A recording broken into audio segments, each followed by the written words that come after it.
designing a mixed media work I did for a client. It's 40 by 30.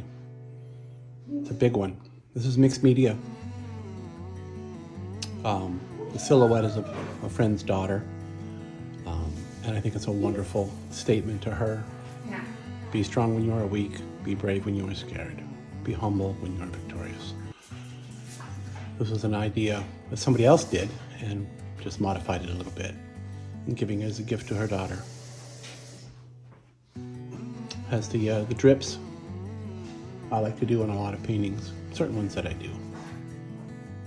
But this is a neat idea where you can have a work worked in the digital world and printed on canvas quite inexpensively. And then you can add whatever artistic leanings you have to it. There you go.